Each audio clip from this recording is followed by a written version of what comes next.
Hi అందరికీ. ఉరుకుందిరన్న పోతున్నాము. మధ్యలో ఆగినామన్నమాట భోంచేసుకునేక. భోంచేసుకొని ముచ్చట్లు పెట్టినా అప్పటికే తిన్నాము అన్నాం అనమాట.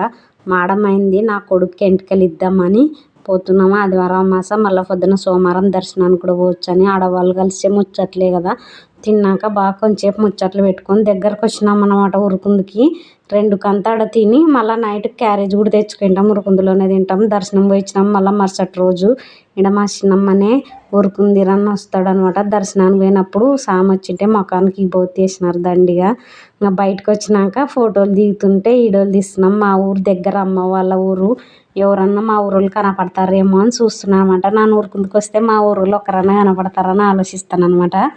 మా వాళ్ళు ఏం చేస్తారంటే పొద్దున్నే వచ్చి మధ్యాహ్నం కల్లా వెళ్ళిపోతారు దగ్గర కాబట్టి. మాకేమో డోన్ నుంచి దూరం కాబట్టి నైట్ అంతా నిద్ర చేయాలా అనుకుంటాం ఇంత దూరం వచ్చినామని.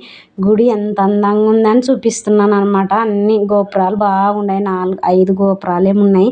చాలా అందంగా ఉన్నాయి. మా చిన్నమ్మ ఏమంటుంది, మళ్ళీ తీస్తున్నారా మీరు ఈ వీడియో అంటుంది. అంటే మా వాడు ఎప్పుడంటే ఎప్పుడు తీస్తుంటాడు అని ఇష్టం. అది మన వద్దుంటుంది కాబట్టి చెల్లు ఈడ పత్తికొండలో ఉరుకుందిరన్న. మళ్ళీ టెంపుల్లోకి వచ్చినాక భోజనం పెడుతున్నారు అనమాట. భోంచేసి ఫస్ట్ దర్శనం చేసుకొని భోజనం తిని బాగున్నాడు స్వామి. ఆడెట్లున్నాడు ఈడ కూడా అట్లనే ఉన్నాడు. లోపల మనకి బాగుంది తీసుకోనీక. ఆడైతే ఉరుకుందులో చెల్లులు తీసుకుపోనీరు. ఇది పత్తికొండలో ఉరుకుందిరన్న గుడి బాగుంది. ఎంతమందికి ఉన్నాడు ఉరుకుందిరన్న. నా వీడియో చూసేవాళ్ళు లైక్ చేయండి.